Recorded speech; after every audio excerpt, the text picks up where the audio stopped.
You can sure hear a lot of talking going on around here. You know, crickets make sounds that only other crickets can recognize. Frogs do the same thing. So do birds and many fish. And vervet monkeys transmit vital information through a learned system of varied calls. So many animals use sounds to communicate with each other, but for humans, our use of sounds puts us in a special category.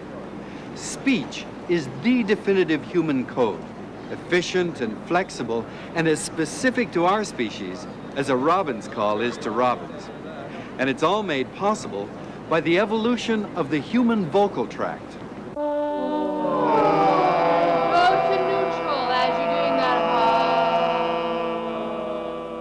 The most powerful system of communication we possess. The spoken word. It's the way we transmit vital information to each other. Port of Bean in the field, all numbers 29990. Now, Speech is the medium by which we share the pains and pleasures of our experience and exchange our ideas. Speech cements the emotional bonds between us. We take this ability for granted, and yet it is extraordinary, totally dependent on the uniqueness of human anatomy. Richard Marx and his new one here on Toronto Rocks called It Don't Mean Nothing. Fans of Janet Jackson look as though you're going The sound starter, the larynx, sits behind the Adam's apple. A band that she has worked with considerably. The buildup of air from the lungs forces the vocal folds of the larynx to open and close hundreds of times a second. This is considerably slowed down.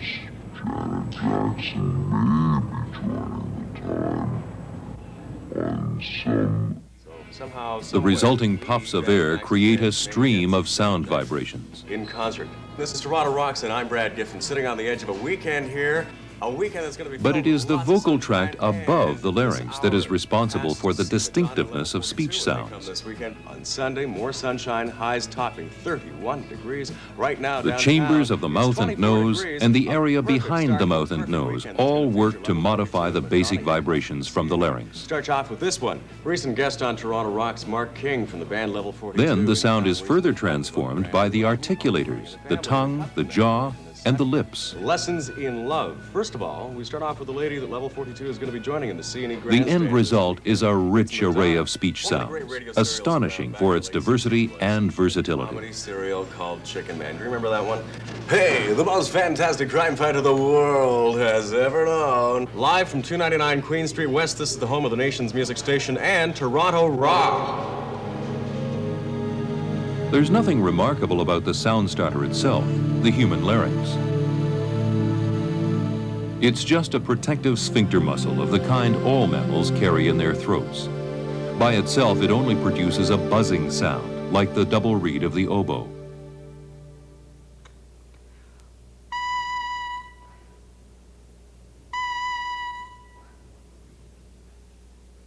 Only when the reed is attached to a resonating tube is the basic sound transformed into music.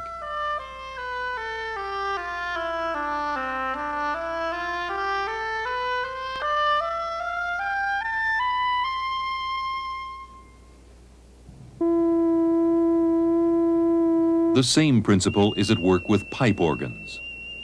It is the length and shape of each pipe that determines the kind of musical sound it will produce. Lady, the Level 42 is going to be joining on stage this The weekend. human vocal tract is like the resonating chamber of a musical instrument. Isla Bonita. This is Toronto Rocks at 427. Brad Giffen, good afternoon to you. Friday During afternoon speech, it is in continuous motion, and thus the shape and length of the resonating chamber is being continuously altered. It is this dynamic nature of the vocal tract that allows humans to produce a veritable orchestra of Cut sounds. from True Blue. Here's Madonna.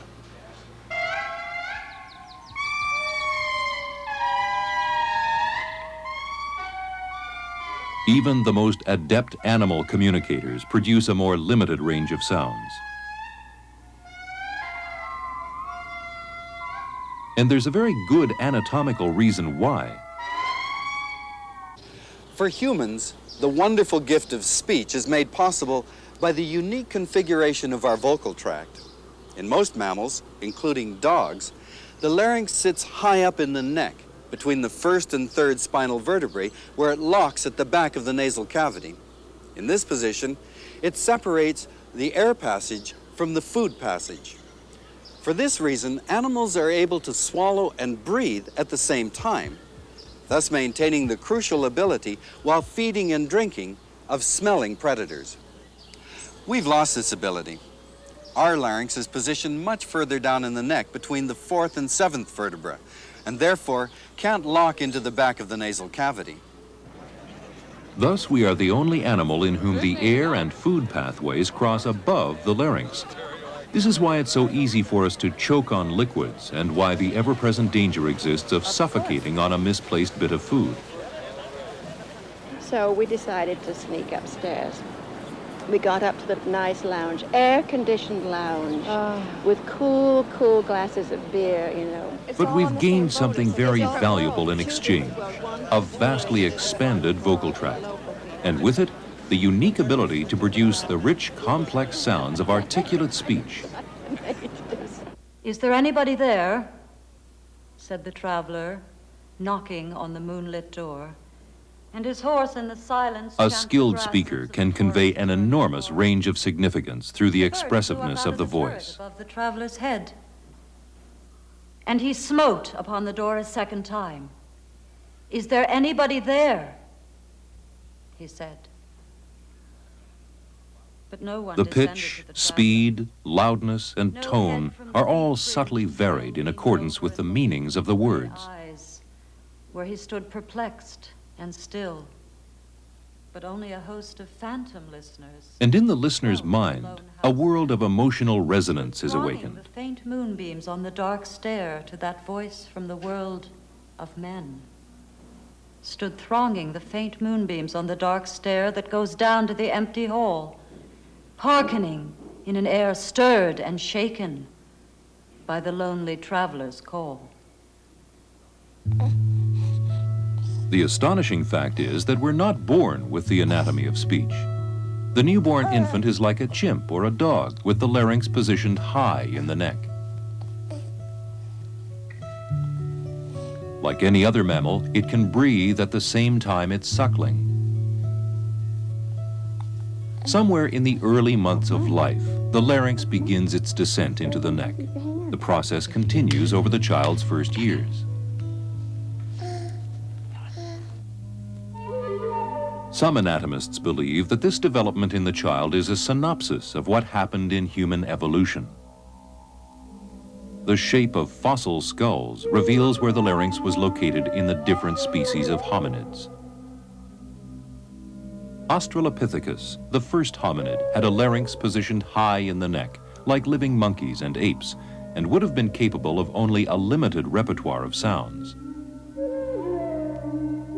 But if our earliest ancestors lacked our speech capacities, when did this crucial ability develop?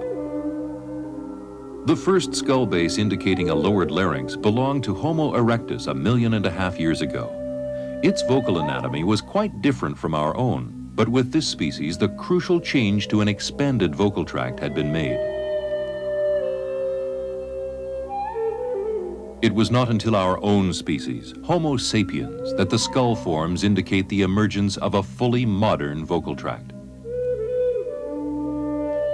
An ingenious theory holds that it was this modern speaking ability of Homo sapiens that allowed it to edge out a powerful older species.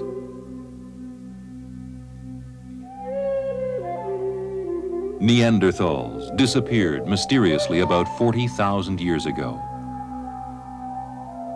The skulls indicate that they possessed very limited vocal abilities. And according to linguist Philip Lieberman, this may have been the major cause of their extinction. Well, why did they disappear? Well, I think the reason they probably went is they couldn't talk fast. And that sounds sort of silly and frivolous, but it's not. Because if you can start communicating with other of your colleagues or fellow members of the clan or a tribe or whatever, you can transmit information to them that allows all of you to get together in solving a problem. And if you're limited on the rate of speech to as I said before, very slow rate, like I saw reindeer, that pretty much cuts down the amount of information you can come across in a given time before you forget what you started to talk about. In contrast, someone says, I saw a reindeer sitting on a knoll, let's get behind him. In that same period of time, that's going to be a selective advantage. So I think human speech in itself allowed so much more information to be transmitted that our ancestors essentially edged out the Neanderthals, not necessarily in direct conflict, but certainly in the competition for scarce resources. Now, let's turn the page. The language of Homo sapiens has flowered into an incredible diversity of tongues. Oh, he's coming to eat the frog. Children everywhere master the language of their own culture with astounding ease. What's that one? Polar bear. Yeah. You pull him. What's he doing? The process is a complex mixture of innate and learned elements. There we go. Many Let's turn different page parts and of see the what's anatomy on and the brain page. are involved. Look. Must be a monkey here singing. There must be a monkey swinging. I guess so. The parts of the brain that regulate things like facial expression, you find clearly developed in apes who use it, and that's how part of their communication systems. These are innate, they're also present in human beings, so if you do this to a 20-minute-old infant, newborn infant, it'll come back at you and do that. Okay. On the other hand, human beings have a part of elaborate this region of the brain, and we can control these muscles to say a word like mama in conjunction with lots of other muscles. And chimpanzee absolutely can't do that. People tried for 200 years to get chimpanzees to say words like mama and failed. Can you say mama? Mama. Say it louder. Mama. Can you say papa? Papa. And dada? Dada. Very good. Can you say crocodile? But the motor controls involved in speaking are incredibly complex. Perhaps the most complex humans must ever learn. It takes the child years to master even basic maneuvers such as the proper opening of the lips for vowel sounds. Crocodile. Now, how about alligator? Alligator. In the adult, speech is a supreme achievement of muscular control.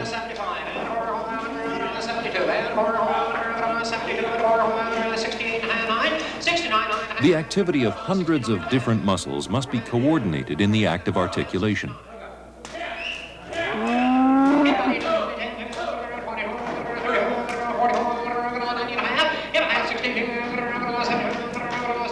And learning to understand speech is as much of an achievement as learning to speak itself.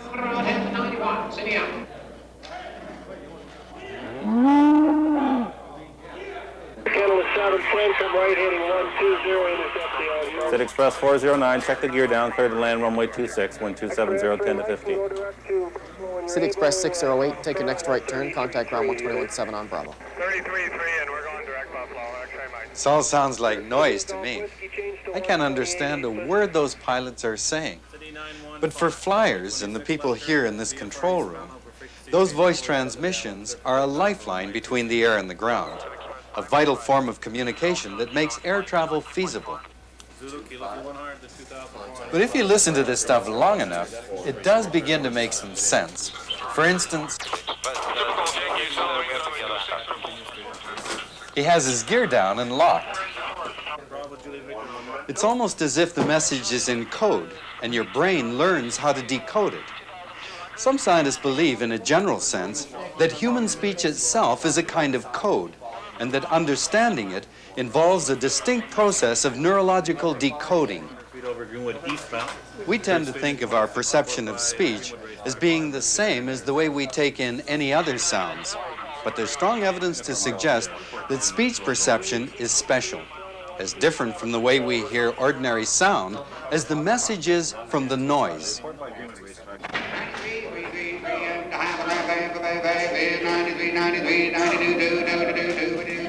The code of speech allows us to transmit and decipher information at a very speedy rate, a rate much faster than the one we use to process other kinds of sounds.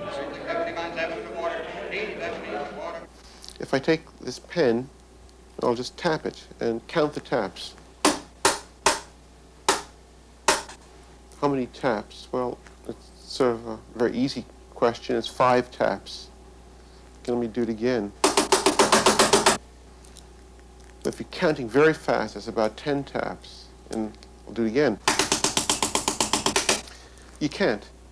Okay, if you took a tape recording of what I'm saying now and you carefully transcribed it and counted the sounds per second, you'd find that I was talking at about twice the rate of the fastest rate that you could count. You just can't even get to that rate. Speech goes as fast as normal speech, about 20 sounds per second. If I talk fast like this, it goes about 30 sounds per second, sort of funny, but you can still follow it. The fastest rate that you can follow for other sounds is maybe 9 per second, if you're very good, usually 7 to 9 per second. And that's true of everything else. Visual images can be tracked up to maybe 14 per second, but speech works much faster. And the rate at which it works involves this process of encoding. You squash things. The sounds are squashed together into syllables. They're transmitted, and then your head has special gadgets in it that unsquash it, that unpack it. And this is a very, very complex process which allows human beings to present lots and lots of information in a short segment of time. When are you going? Next week. Next week? Yeah. Oh, fantastic. We decided to go. This process of neuriological decoding seems to depend on an innate knowledge of how the vocal tract functions during speech. And the smell was terrific. Probably from the goats and the cheese. Goats, cheese, ducks, you name it. Listen carefully to what I'm about to say. Ba, ba, ba, ba. You didn't have any trouble making that out, did you? Or did you? Let's listen to the soundtrack alone. Ba, ba, ba, ba. That's right. We played a kind of trick with sound in order to make a point. If you're like most people, what you probably heard was ba, va, da, tha. Visually, that is what I was saying. The astonishing fact is that most people experience no contradiction between the visual input and the sound. The visual element simply overrides the sound to create a single powerful perception. What you see is what you hear. Let's try it again and see whether knowing the trick changes your perception. Ba, ba, ba, ba. The experience usually remains the same. Known as the McGurk effect, after the man who discovered it, the effect is clearly not the result of conscious deliberation. What it shows is that we are aware of the relationship between our vocal anatomy and the sounds of speech. So the brain sees what the mouth is beginning to form and then simply leaps to a conclusion about what's going to come out. Let's bring the shoulders forward. The Voice Clinic at the Vancouver General Hospital. Director Murray Morrison uses a fiber optic scope lit by a strobe light to examine a patient's vocal folds. Relax your throat. Since speech forms our central line of connection to other humans, it's crucial to keep the vocal apparatus in healthy condition. When something goes wrong with the sound starter, the vital connection to others is broken, and for many, the experience can be devastating. Just relax your throat. Breathe easy. This patient has a cancerous tumor on his vocal folds, and Dr. Morrison is examining its size.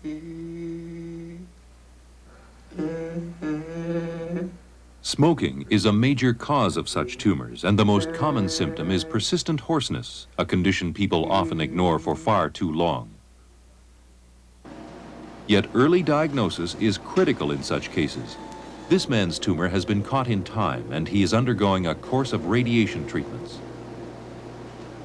When detected in the early stages, at least 90% of such cancers can be cured with radiotherapy. Once the cancer spreads, radical surgery is often the only answer. This means complete removal of the larynx. Put your finger on your neck around where it's been vibrating so you can feel it, since it's kind of hard To to hear lose right the now. voice box is a deeply Try the word distressing experience. Patch up. Good try, you got some voice on up. This patient has just started working with the speech pathologist to try to Good, produce a try new again. esophageal voice. Okay, let the breath out and hold it out and then use your mouth. Say tay-pop. Tay. It's a difficult method, which many are unable to master. Good. Patch it. This plastic tube is part of a new surgical technique that is extending voice restoration to greater numbers of people. It's inserted through the throat and channels air for speaking directly from the lungs. This valve fits over the permanent opening in the patient's neck created by the laryngectomy. Now I'm just going to pop the valve into the housing unit here. Rather than breathing through the nose and mouth, the patient now breathes through this new airway to the lungs. Take a breath in, Marion, and say ah. An increase in exhalation causes the valve to divert air to the throat for speaking. But Marion prefers to control the airflow with her finger. Oh, you can speak right away with this. You talk just like you always did, except that you learn to control your finger. Because I speak on the exhalation, and you have to get a little strength in your lungs. Electronic devices are often used as temporary measures while voice restoration continues.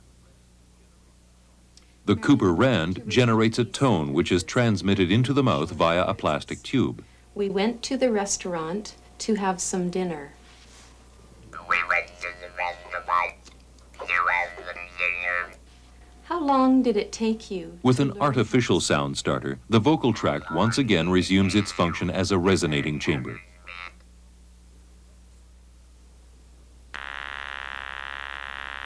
The electronic larynx is another sound source that works on a similar principle, except that it is held against the neck.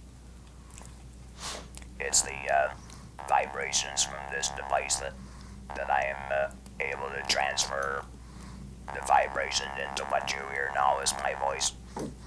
It's not as good as the original one I had, but it does me very well. And combined with lip reading, which my wife is very good at, and hand motions, which we all use, I manage to get along very well. Letting the pitch rise and then letting it fall. Over time, some manage to master the esophageal voice. Terrific. Ah. Good. We went up and down. We want to have some of that component in your speaking The most voice. powerful motivating force in getting the voice back is the need to communicate and make the connection with others again. Right. First thing, as soon as I got my voice, I went on the phone. I said hello. And my niece was very, well, they all cried. And I cried too. It took me 2 months to get my voice. Like I went to group From beginning to end. from beginning to end. Until you were talking on the phone. And I went to Cheney with you. Mm-hmm. Yeah, I was talking on the phone. And ever since when I started talking on the phone, you couldn't stop me from talking. I kept on talking. You like to talk. I love it. Good, yeah. A speech drill at the Denver Center for the Performing Arts. Let's go mamala papala, mamala papala, mamala papala, mamala papala. Exercising two things. First of all, the nasal with the passage of breath through here, so we have the head resonance here, and also the bilabial plosive, the p. Mamala papala, mamala papala. Okay, be energetic about it. Mamala papala, mamala papala, mamala papala, mamala papala, mamala papala. Good. Students of the conservatory are training to become professional performers who will depend on their voices for their livelihood. All right, let's go 10 times. Okay. Can you say 20? All right, go. Lalani, lalani, lalani, lalani, lalani, lalani. Much better than you did before. Rick. Lalani, lalani, lalani. You get messed up here a bit. All right, concentrate on those aspirated sounds. All right, let's go back to the mamala papala, mamala papala. Break it down, just falling down. Using the vocal anatomy efficiently is really a matter of the whole body. Chronic tensions in the muscles result in a constricted voice, so deep relaxation exercises form an important part of the training here. And then take it to center again. Let it down, let it go down, let it go down. Good. Then take it to the left. Okay, we'll start by... The Denver Center is unique for blending a performing arts center and school with a voice research lab. Fiber optic technology has revolutionized this field of research. The larynx is a muscle, and like any other muscle, it can be damaged through misuse. And let's have you breathe through your nose now. Fine, your larynx is coming into view. The otolaryngologist evaluates the larynx's functioning under different conditions and tries to assess its most efficient configuration. Now let's refocus that. Now give me a big cough.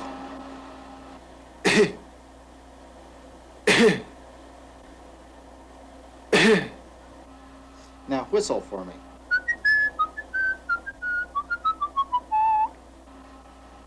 And whistle again.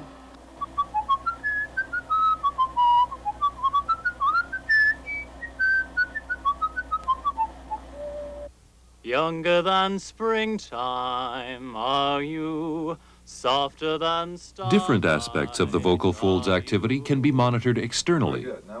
This color device, an electroglottograph, makes measurements through the use of a small electrical current.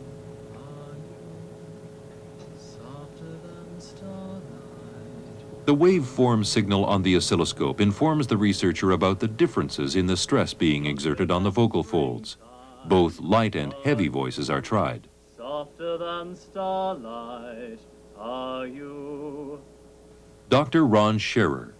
These are the two electroglottographic recordings that you made that correspond to the light vocal quality and the heavy vocal quality.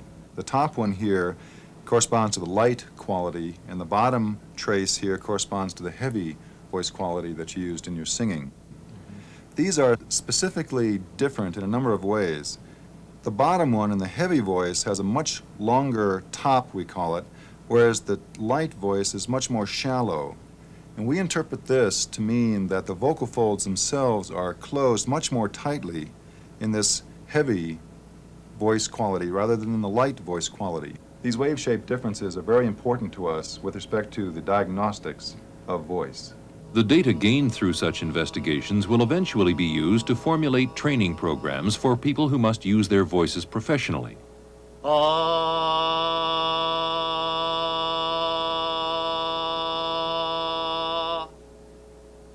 Training does two things. One, it increases the coordinations of muscles and tissue and parts of the body that go together to make voice production so that it's more healthy and more efficient. And secondly, training expands the bounds of the voice so that a person can operate in wider pitch ranges, wider loudness levels, greater quality ranges, still being very healthy and efficient in voice.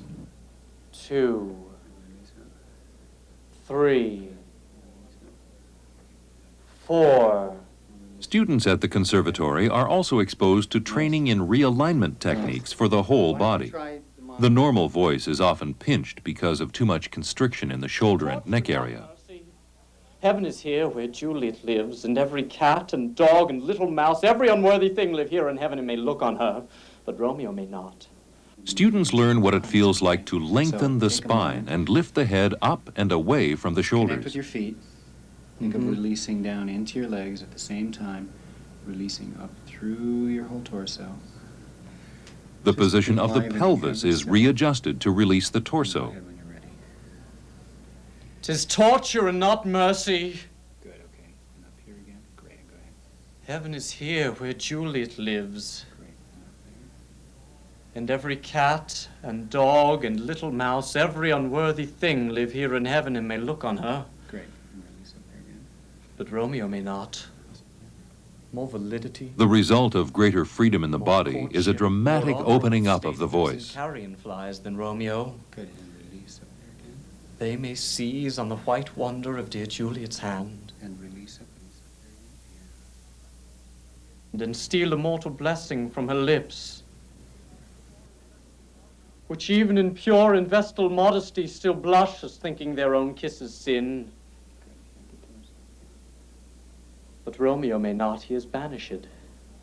The proper functioning of the vocal tract is of equal concern to everyone, professionals and everyday speakers alike. Topeka, Topeka, Topeka, Topeka, Topeka. Topeka, Topeka, Topeka, Topeka. No society on earth has lacked this genetic gift of the gab.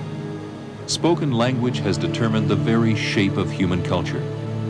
It is our specialty as a species, the quintessential human tool. The anatomy of speech lies at the very heart of our social relationships.